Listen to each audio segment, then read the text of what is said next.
Yolüstü lezzet durakları Knorr'la yola çıkıyor.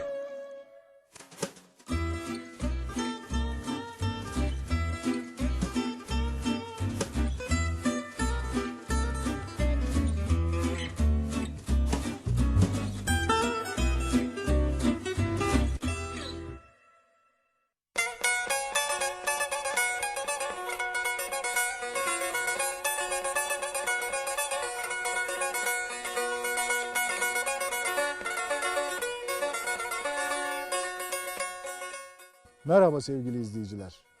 Bu hafta İç Karadeniz'de vadilerin arasında gizlenmiş Gümüşhane'deyiz. Gözlerden uzakta, kendi halinde bir yaşam süren bu kentin mutfağına lezzet fabrikası dersek yanlış olmaz.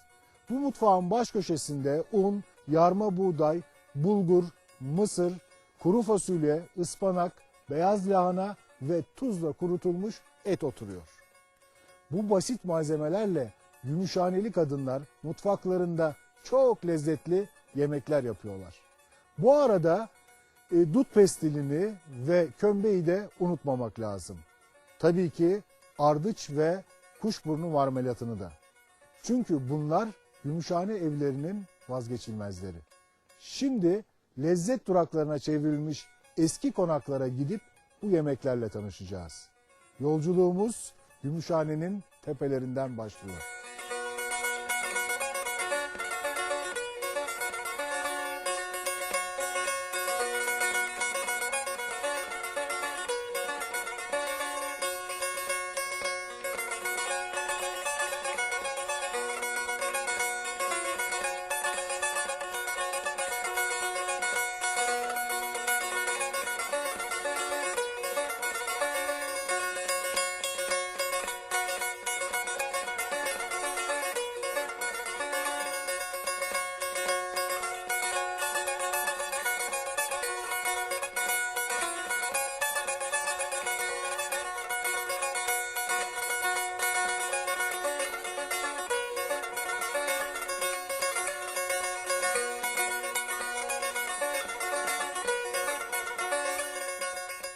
Ahmet Bey nedir köşkün tarihçesi? Kim? Bal yemezler kimler? Evet, Balyemezler. Konağın sahipleri 1920'li yıllarda Adil Balyemez tarafından inşa edilmiş. 1985 yılına kadar da Balyemezlerin malikanesi olarak kullanılmış. Hep ev olarak mı? Ev olarak kullanılmış. Oldukça geniş bir aile. 1985 yılında son varis de Gümüşhane'yi emeklilikten sonra terk edince 1985-2003 yıllar arasında kaderine terk edilmiş bir atıl bir bina olarak, konak olarak kalmış. 2003 yılında dönemin valisi Hasan Basri Güzeloğlu beyefendi tarafından Gümüşhane Konakları adlı projesi kapsamı içerisinde kamulaştırılmış. 2003-2005 yılı arasında da bir çevre düzenlemesi, restorasyon binada geçirmiş. 2005 yılında Ekim ayında da bizler tarafından işletmeye açıldı. Konağımızda işte 100 kişilik bir restoranımız, 100 kişilik yine bir kafeteryamız, 1000 kişi kapasiteli bir bahçemiz. Ahmet Bey, ben bütün yemeklerinizi tam bilmiyorum ama gendime çorbasıyla mantı çorbasının şöhreti İstanbul'a kadar geldi. Doğrudur. Ben de onları yemeye geldim. Hoş Gidelim geldiniz, yapalım hadi. sefalar getirdiniz. Buyurun. Siz, daha doğrusu siz yapın da ben tadına bakayım. Buyurun.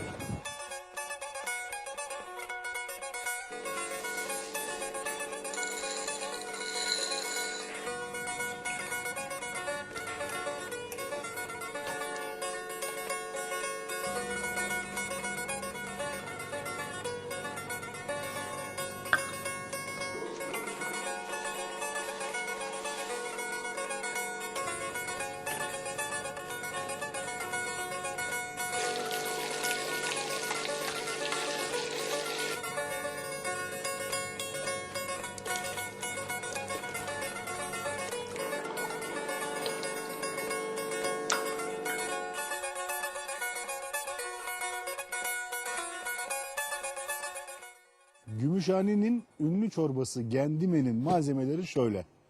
Yarma buğday ki yörede buna gendime deniyor. Çorbada zaten bundan ismini alıyor. Yarma mısır ve Gümüşhane'nin çok lezzetli beyaz fasulyesi. Bu 3 malzeme geceden ıslatılıyor. Sabaha kadar tencerenin içinde kalıyor bunlar.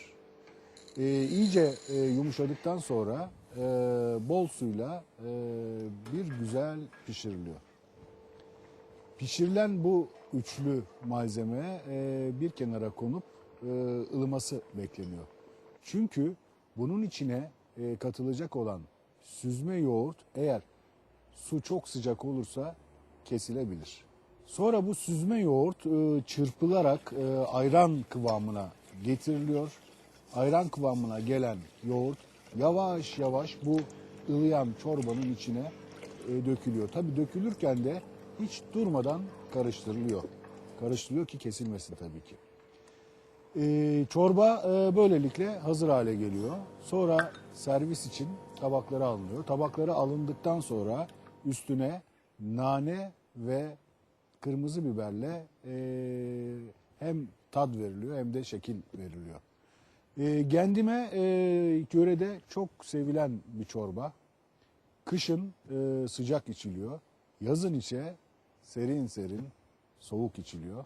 Dediğim gibi her mevsimde bu çorbayı masanızda bulabilirsiniz. Yörenin ikinci önemli çorbası da mantı çorbası.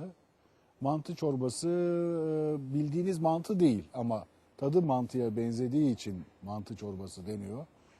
Çok küçük üçgenler halinde kesilen erişte türü hamur kurutuluyor.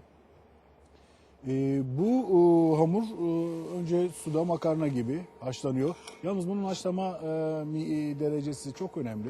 Fazla haşlarsanız malumunuz hamur olabilir. Bu haşlanan çorba, pişen erişteler yahut da mantılar tekrar tencerenin içinde ılımaya bırakılıyor. Çırpılmış süzme yoğurt yavaş yavaş ilave ediliyor. Karıştırılıyor tabii ki bu da ilave edilirken kesilmesin diye. Servis edilmeden önce üstüne tereyağlı ve naneli bir sos dökülüyor. O sos mantı çorbasına muhteşem bir tat veriyor. Deneyin, bana hak vereceksiniz.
Hem gendime çorbası hem mantı çorbası çorba severlerin kalbini fethedecek kadar lezzetli.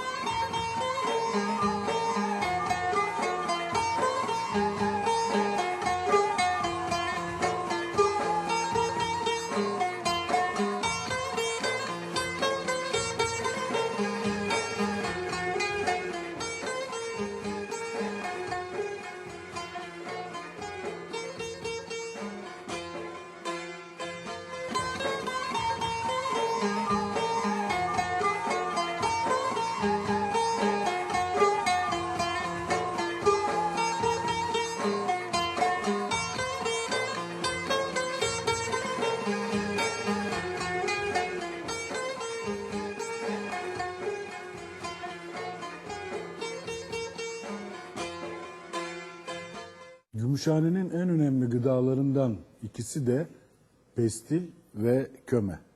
Bu iki gıdayı da, bu iki tatlıyı da diyelim en iyi yapan yerlerden bir tanesi yöre. Bu pestilin ana maddesi dut. Dut herlesinden bunlar yapılıyor. Herle fındıkla karıştırıldıktan sonra bezlerin üstüne seriliyor. Kurumaya bırakılıyor. Kuruduktan sonra bezlerin arkası ıslatılarak sökülüyor, katlanıyor. Ve satışa sunuluyor. İsteyen bunu böyle sade yiyebilir. İsteyen yöre ballısı denen ortasına bal ve fındık koyup yuvarlak yapıp kesilen bu nefis tatlıyı yiyebilir. İsteyen bunu sıcak sıcak kaşıklayabilir üstüne bol fındık koyarak. Anlayacağınız bu pestil varyasyonları oldukça lezzetli.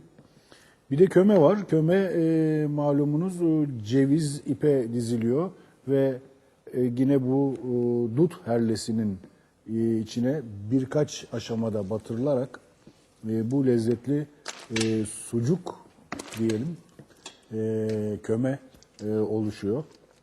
Bunların hepsinin tadı birbirinden lezzetli. O insana o kadar çok enerji veriyor, insanın kanını o kadar çok kızıştırıyor ki çevredeki dağlara koşarak tırmanabilirsiniz.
Karşıyaka Mahallesi'ndeki Özdenoğlu Konağı, Gümüşhane'nin en şık, en lezzetli lezzet duraklarından bir tanesi.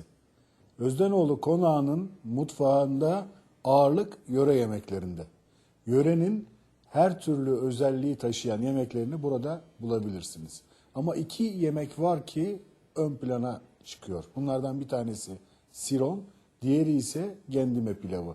Meraklılarına bunların nasıl yapıldığını bir özet halinde anlatayım. Gendime pilavından başlarsak, önce bir tavada zeytinyağı ve tereyağı karışımında soğanı öldürüyorsunuz. Sonra daha önceden kavrulmuş kıymayı ilave ediyorsunuz. Biraz çevirdikten sonra buna sırasıyla daha önceden haşlanmış Gümüşhane'nin meşhur lezzetli fasulyesini, ardından gendime yahut da yarma buğdayı ilave ediyorsunuz. Sonra tuzunu, karabiberini koyuyorsunuz. Kaynar suyu ilave ettikten sonra kapağını kapatıp 2 tık kaynatıyorsunuz. Ondan sonra gendime pilavı yemenize hazır. Diğer yemek siron ise daha önceden açılmış yufkalar kıvrılıp küçük küçük kesiliyor ve kurutuluyor. Sironu kaynar suyun üstüne kaynar su döküyorsunuz. Birkaç dakika o kaynar suyun içinde ıslanıyor. Sonra onu bir güzel süzüyorsunuz. Diğer tarafta bir tavanın içinde tereyağını iyice kızdırıyorsunuz. Ondan sonra sironun üstüne suyla açılmış süzme yoğurdu. Daha doğrusu Gümüşhane'de bu yoğurt çok özel bir yoğurt. Özel bir peynir şeklinde bir yoğurt. Onu döküyorsunuz. Onun üstüne de tereyağını, kızgın tereyağını döküp afiyetle yiyorsunuz. İkisi de Gümüşhane'nin çok önemli yemeği. Gerçekten de çok lezzetli.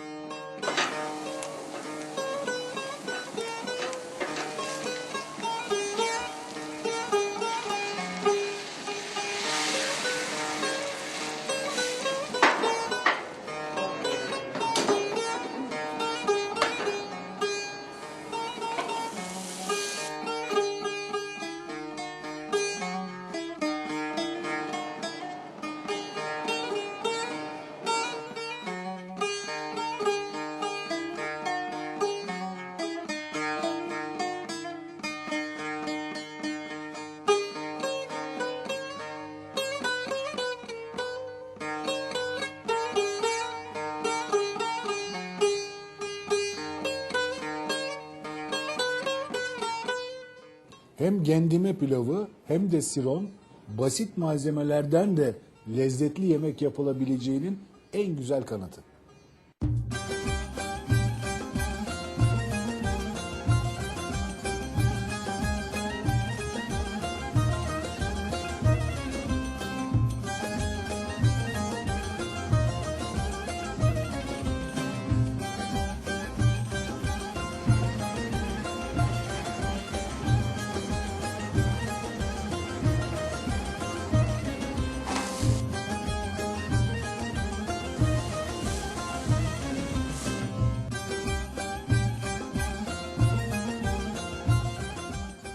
Gümüşhane'nin en büyük oteli olan Çimenler Oteli'nin restoranı zengin menüsüyle tanınıyor.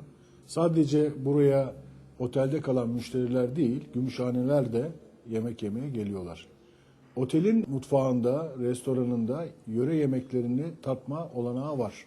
Buraya gelirseniz eğer ben size 2 yemeği özellikle tatmanızı önereceğim. Bir tanesi lemis, diğeri ise kuymak. Lemis bildiğimiz gözleme yahut da bazlama diyelim buna. Açılan yufkanın içine keyfe göre, zevke göre ıspanak koyabilirsiniz. Maydanozla tatlandırılmış peynir koyabilirsiniz. Yahut da patates koyabilirsiniz. Tabii kıyma da koyabilirsiniz ama kıymalı lemis yörenin özel yemeği değil. Burada yani lemisin içinde kıyma fazla kullanılmıyor. Sonra bunu kızdırılmış saçın üstünde çevire çevire bir güzel pişiriyorsunuz. Sonra piştikten sonra üstüne tereyağı sürüp, 2 tarafına da tereyağı sürüp bir tabağın içine koyuyorsunuz ve tabağın kapağını kapatıyorsunuz. Bu tabağın içinde hem buharıyla hem de tereyağının etkisiyle yumuşuyor ve ortaya çok güzel bir tat çıkıyor.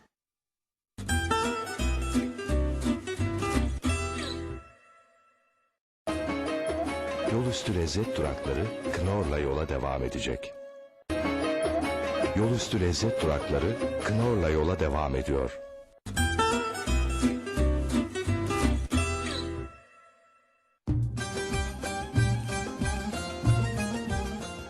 Diğer yemek ise kuymak. Kuymak malumunuz Karadeniz'in vazgeçilmez bir yemeği.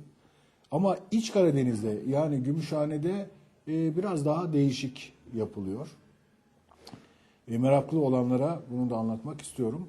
Kuymak önce bir tavaya tereyağını koyuyorsunuz. Tereyağını iyice erittikten sonra onun üstüne süt yüzü denen yani sütün üstünde biriken kaymağı eğer onu bulamazsanız kremayı koyuyorsunuz. Krema koyuyorsunuz. İyice krema da tereyağın içinde eriyor. Eridikten sonra önce beyaz unu atıp biraz kavuruyorsunuz. Daha sonra mısır ununu ilave ediyorsunuz. Onu da kavuruyorsunuz. Bir müddet sonra buraya bir miktar su koyuyorsunuz. Bu su çok önemli. Kuymağın tadını hem daha güzelleştiriyor hem daha hafifletiyor. Suyu 2 kere koyacaksınız, 2 kere çektireceksiniz. Çünkü o zaman tam kıvamında pişmiş oluyor. Unlar, mısır unu, beyaz un piştikten sonra son olarak üstüne tuzsuz tel peyniri ilave ediyorsunuz. Ve o peynir eridikten sonra da afiyetle yiyorsunuz. Kuymak çok lezzetli ama biraz ağır. Onun için dikkatli olmanızı öneririm.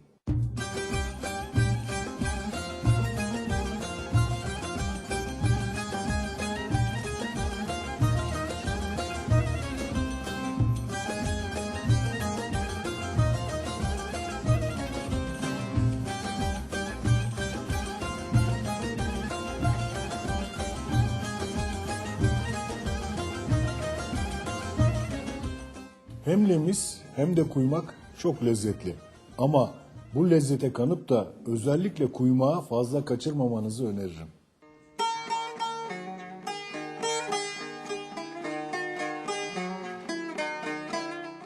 Gendime çorbası, mantı çorbası, gendime pilavı, siron, lemis, kuymak, pestil ve köme derken neredeyse Gümüşhane'nin bütün lezzetleriyle tanıştık. Şimdi damağımda çok güzel tatlarla geri dönüyorum. Lezzet durakları yolculuğumuz eski Gümüşhane'de sona erdi. Bir sonraki programda görüşmek üzere, hoşça kalın. Tut dibine yaslanırlar, çise vurur ıslanırlar.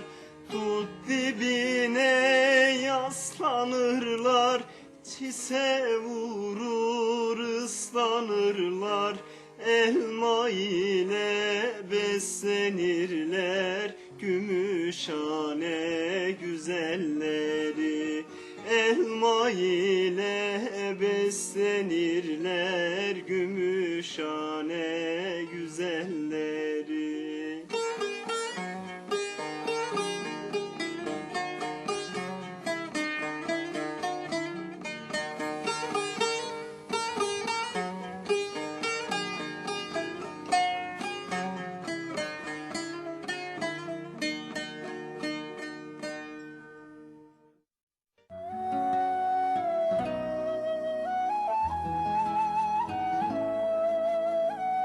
Yolüstü lezzet durakları gelecek programda da Knorr'la yola devam edecek.